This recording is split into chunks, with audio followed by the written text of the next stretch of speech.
কারবালার ময়দানে যখন ইয়াজিদের পক্ষ থেকে ইমাম হুসাইন আলাইহিস সালামের কাছে বায়াতের প্রস্তাব পাঠানো হলো, তিনি সরাসরি প্রত্যাখ্যান করলেন।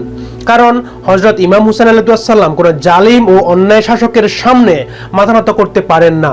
যখন ইয়াজিদ এই খবর পেল, সে হুকুম দিল, নবীর নাতে যদি বায়াত গ্রহণ না করেন তাহলে তাকে হত্যা করা হোক। সেই সময় ইয়াজিদের বাহিনী ইমাম হুসাইন আলাইহিস সালাম এবং তার আহলে বাইত এবং বিশ্বস্ত সাথীদের চারদিক থেকে ঘিরে রেখেছিলেন।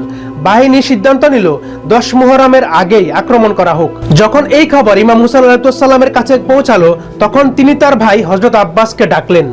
তিনি বললেন, আব্বাস, তুমি ইয়াজিদের বাহিনীর কাছে যাও, তাদের বলো নবীর নাতি তাদের কাছে মাত্র 1টি রাতের সময় চায়, যেন সে তার রবের ইবাদত করতে পারে। হযরত আব্বাস আলাইহিস সালাম গেলেন বাহিনীর নেতাদের কাছে, ইমাম হুসাইনের বার্তা পৌঁছে দিলেন এবং নেতারা পরামর্শ করলো শেষ পর্যন্ত 1টি রাতের সময় দেওয়া হলো। আক্রমণ পরদিন অর্থাৎ 10 মুহররম পর্যন্ত স্থগিত রাখা হলো।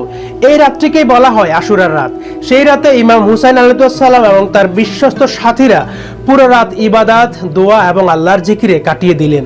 সবাই জানতো আগামীকাল হয়তো তাদের জীবনের শেষ দিন, কিন্তু কারো পায়ে এতটুকু কম্পন ছিল না। প্রতিটি হৃদয়ে শুধু একটাই সংকল্প, আল্লাহ এবং তার রাসূলের আদর্শের ইসলামের জন্য জীবন কুরবান করতে হবে। রাত কেটে গেল, 10 মুহররমের ভোর হলো।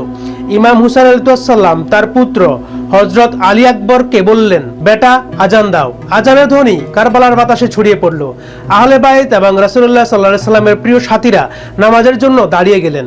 সবাই মিলে জামাতে ফজরের নামাজ আদায় করলেন, তাদের রবের সামনে সিজদায় নত হলেন। তখনই ইয়াজিদের বাহিনী আক্রমণ শুরু করলো। একে একে আহলে বাইতের সদস্যরা এবং ইমাম হুসাইন আলাইহিস সালামের বিশ্বস্ত সাথীরা শাহাদাত বরণ করতে লাগলেন।